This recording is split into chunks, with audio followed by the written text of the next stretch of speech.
Hello everyone, this is Mumbo and welcome back to another episode on the Hermitcraft server. It is episode 79 and today we are starting things off above the gigantic hole that we currently have next to the witch hut. Wow, this thing is... it's looking pretty spectacular. I've got to check my elytra durability because I really don't want to drop into this thing. But yeah, it is looking totally ridiculous and it is currently being mined out by just one of these machines. You see, the problem is for anyone who saw my live stream that I did on Sunday, well, we kind of ended quite abruptly in that I disconnected from the server and then was just completely unable to join. And yeah, that broke quite a lot of stuff. In fact, I still don't quite understand what happened to the server there. It's odd because False Symmetry was actually live streaming at the same time and she didn't get kicked from the server, so it was almost as if my area of the server just got overloaded and completely destroyed. But we're back. Everything seems to be running smoothly. So I guess we should continue mining this out because I really want to get this half of the hole fully done. Now, just so you know, this is a really big job. I mean, for the entire 4-hour live stream we managed to get that far. I still have 1, 2, 3, 4, 5, 6, 7, 8 of these flying machines left to go. We only launched 6 of them during the live stream. So this is going to take... yeah, quite a long time to do. So the first thing that we need to do is we need to rebuild all of these flying machines because for some bizarre reason, when we got disconnected from the server, the flying machines kept working, but the mine carts all disappeared, which means we have to reconstruct them so that the duplicators still work. Right, I think that should be all of these machines all built again.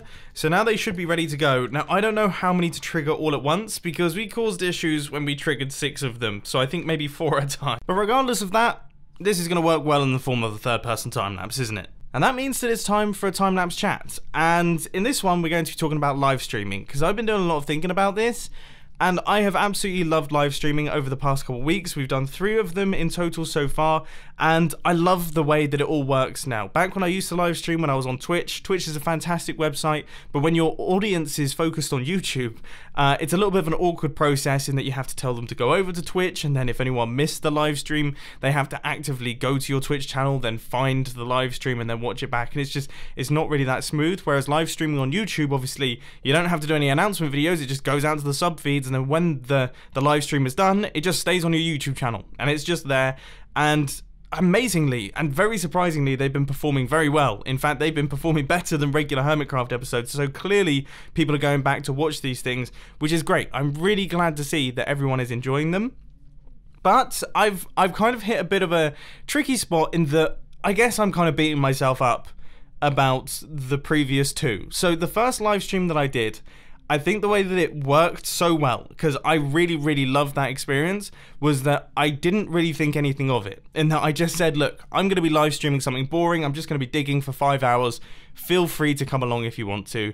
And then 22,000 people turned up, or 23, or maybe even 24,000 people turned up, and were all watching me do this at one time, and we were just chilling, we were just hanging out, and it was just a nice relaxed time. And then after the success of that one, I was like, that's amazing, I want to do more of these. I'm going to do one next weekend, and I kind of turned it into like an event, and I felt like I needed to perform. I was doing like a kind of performance thing as opposed to a hangout thing, and I think that changed the vibe a little bit. And although you guys still really enjoyed it, and everyone loved it, and everyone had a great time, for me personally, it just wasn't quite as comfortable as the first one.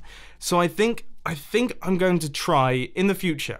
I'm gonna chill out on the live streams for now. I'm going to take a couple weeks off them, and then in the future, I'm just going to do them as kind of hangout, chill out things where we just relax and there's no kind of big event style around it. There's nothing crazy going on. I'm going to actively say during the live stream, this is just me just playing Minecraft, doing my thing. You guys can just pop along and watch, and we can hang out together. I think that's the way to do it, and I think that's the way that it's going to be most entertaining, and also that's the way that it becomes something completely different from a video. Because if I attack a live stream like I attack a video with high energy and I'm doing loads of things all at once, I mean, after 5 hours, I'm going to be completely knackered. So, yeah. Let me know your thoughts down in the comment section. I'm interested to know what you guys say about this one. Ladies and gentlemen, this thing is now all cleared. At least half of it has been cleared. So I think that's about 650,000 blocks that have been taken out by these automatic TNT miners. It's taken us 3 live streams and also this start of the episode to get to this point, but hopefully this other half will be considerably easier, and I'm going to be doing that over the next couple of days because I really want to get down to business on actually building up this witch farm. But I gotta say, it's looking pretty spectacular. There's a lot of people online. Yeah,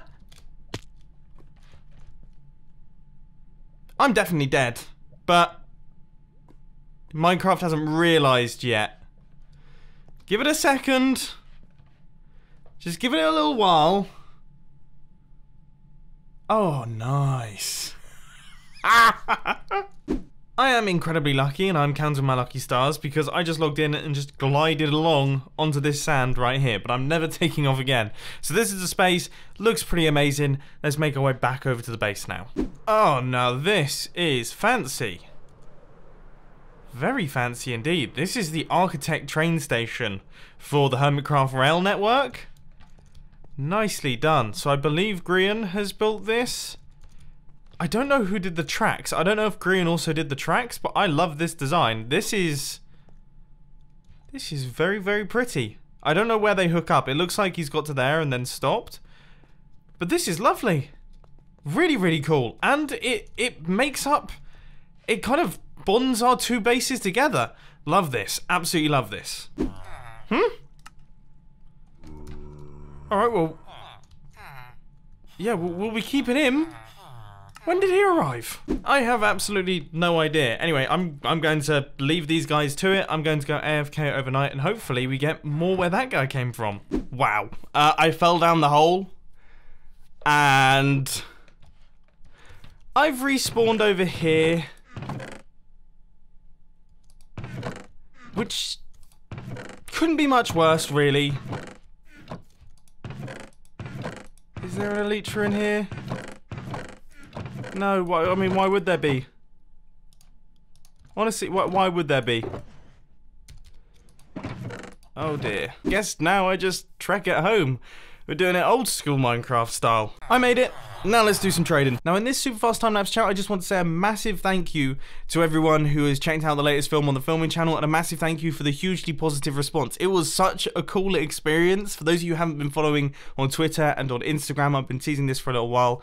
I went out with a 1920s Bentley race car, and we filmed a video for Omelegato watches, which is a brand that I'm actually very passionate about. In fact, Vicky got me one of their watches for my birthday to celebrate me getting my dream Alfa Romeo. It's the Quadrifoglio watch. So those all those things compounded in together mean that I cherish this thing very much. And we worked on a video with them with classic historic Bentleys and this awesome family that have raced them for generations.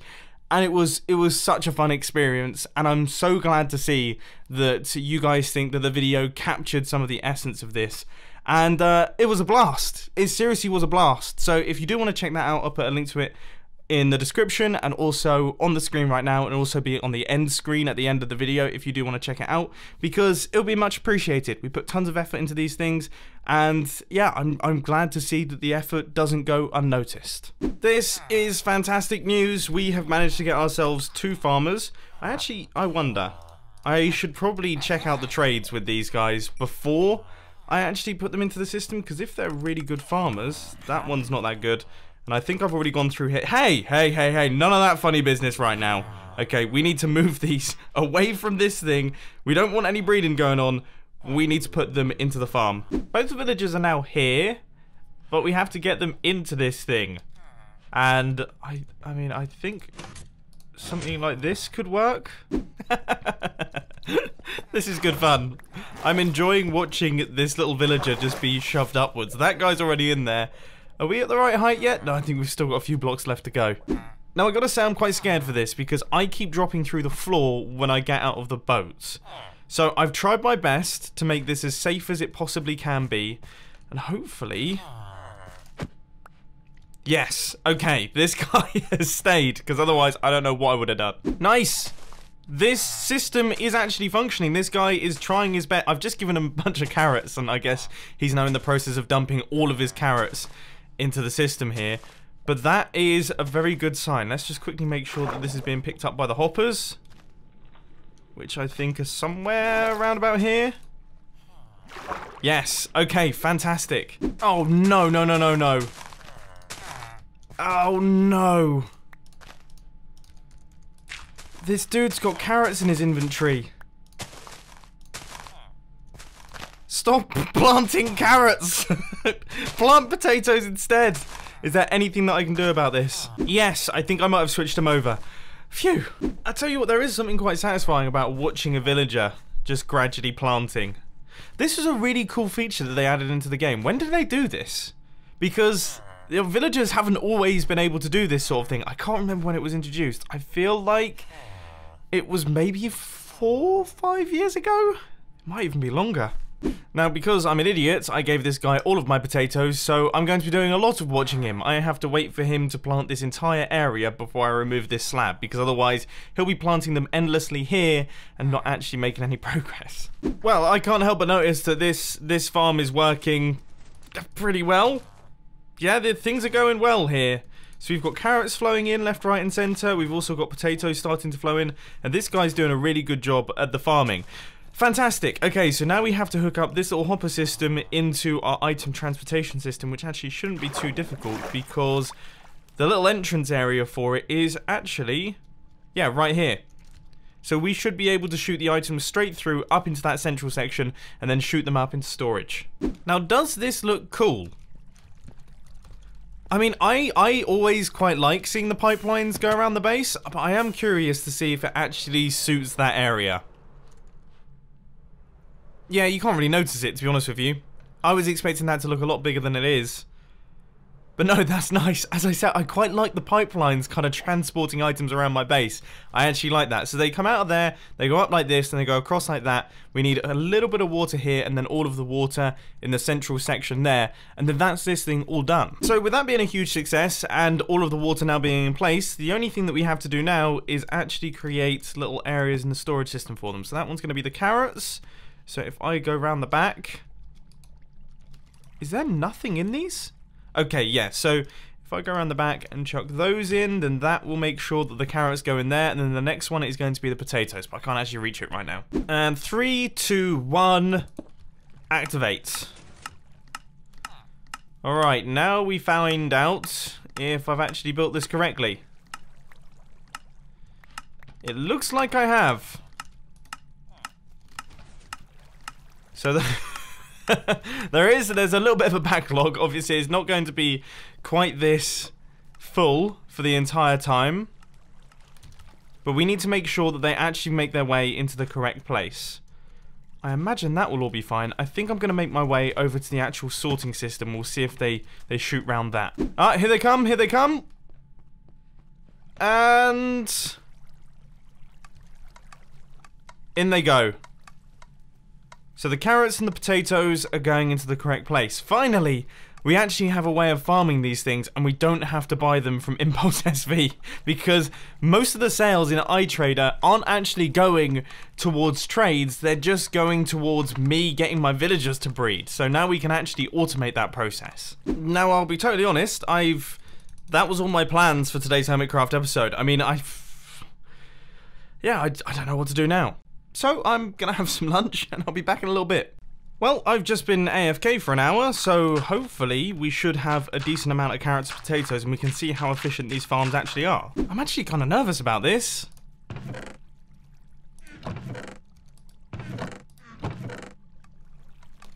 Is that a lot?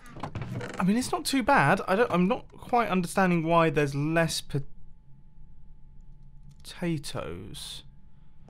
Has our guy started planting carrots again? Or do you just get less potatoes? But, oh, I suppose, yeah, the carrot farm was already built way earlier. So I suppose there was probably less potatoes that had fully grown. Those aren't bad rates, though. To get 9 stacks of each thing, I guess, when it's running full speed. I mean, within 1 hour, that's going to do pretty well overnight. Anyway, next up, we're going to be heading back over to our gigantic hole because there's a bunch of projects that we need to do over there. I had totally forgotten how ridiculous this thing looks. There's nothing more satisfying than just a gigantic hole in Minecraft. I don't know what it is about them, but that just looks Yeah, it looks great. Anyway, we have got tons upon tons of redstone up at the top here. Loads and loads of observers, loads of repeaters, comparators, TNT, detector rails, everything. And it's never going to be used again. We don't have to run these flying machines anymore. So I think it would probably be a good idea to actually take out some of this stuff and kind of tear down all of the scaffolding around this thing. This is definitely risky business because, I mean, gradually I'm making my way over the top of lava pools and things like that. And I'm just hoping that my thumb holds nicely on shift, because otherwise we're going to run into some problems. Actually removing these things has made it look a lot cooler as well, and also in the dark with the lava. I'm keeping the lava, by the way, that's staying, because it just makes it look so evil. And with these last two little scaffolding pillars right here, that is all of the blocks removed from this side as well. So this thing is now completely clear of all of the redstone devices and things like that. You would not be able to tell that I've actually used them for this build. Is this... Okay, that's just a big long wall. I don't know why that's there. I'm assuming that was Grian or someone. I'm not 100% certain. Maybe Joe Hills when they were helping me out during the live stream. But this looks cool. I cannot wait to have all of the blocks mined out. I mean, as I say, this is just half of it. This is half the picture. Bonkers. Now, you might be a little bit unhappy to hear that a lot of the redstone resources did drop down and despawn, but that's not too much of a big issue. I think we might have lost a handful of bits and bobs, but for the most part, I think I picked up pretty much everything. So we should hopefully have all the redstone resources required to actually do the other side. If not, I mean, I've got tons of the stuff these days. Man, I'm leaving stuff out. Look at all... I've left all my... You know what? I'm going to bring the shulker shells back to the base. I think that's probably wise, because I will definitely forget about these two shulker boxes just being sat there. In fact, you know what? I'll take the diamonds too. The iron blocks can stay. That could be useful. Anyway, let's go back over to the base once again. You know, I wasn't actually meant to fly into this biome. I was meant to go into the tropical biome over there, but... I mean, how many episodes was it that we built this? I've only just remembered we were going to fill this in with things like potatoes and stuff like that to make it look a little bit more, I guess, add something to it. And it's still just farmland. So I think we should do that now. Right, so that's that biome done. Now we're going to move over to the tropical side. Is there still... There's still tons of chickens in this thing. I did deactivate the redstone, yeah. I was just making sure in case my base was just gradually still being flooded. But anyway, over on the tropical side, this was actually pointed out to me during my live stream that I did the other day. I had always planned on turning it into like a coral area, but I could just never pull it off. And I think now, after maybe 40 episodes, I think I might just take out this little coral reef right here and bring it back to normal. Maybe do a little bit of terraforming, add some extra bits in the center here to make it look a little bit less boring. But yeah, this horrible stuff needs to go. I had no idea we had this much sandstone. That's very useful. I was expecting to have to gather that stuff. Where did it even come from? This looks about 50 times better. I don't understand why it took me so long to just kind of admit defeat on this sort of thing. I mean, sometimes I just get, you know, I just think I can power through it. But I actually much prefer it without anything. I quite like the idea of this little tropical lagoon. We need to get some fish. We 100% need to get some fish. Give me a second. And you there. Getting my bucket? No. Oh, there we go. We got him. I just thought, do the fish despawn? Or because they're placed by a bucket, do they not despawn? Hang on, I'm going to give this a test. So I just flew about 600 blocks away, unloading these chunks completely, and the fish are definitely still there. So, alright, let's grab a bunch of them then. If it's not obvious, I've never caught fish before in Minecraft. This is a new thing for me. I have put 2 full inventories of fish into that pool, and it still looks a bit empty. I mean, look, they're just kind of bunching up by the blocks. Oh well, I mean, we have got it. We have got fish in our pond right here. Maybe at some point in the future, we'll have to just dedicate serious amounts of time and just fill up the entire thing with fish from all different places, because also I've only got cod in there at this point in time. But I guess that's another one for another day, because unfortunately, ladies and gentlemen, that is actually all I've got time for. I really do hope that you've enjoyed this episode on the Hermitcraft server. If you did, please sure to that like button, and if you really loved it, then make sure to subscribe. But thanks for watching, guys. This has been Mumbo, and I'm out. I'll see you later. Oh, and filming channel stuff, link on the end screen. You know what to do. Latest mini documentary.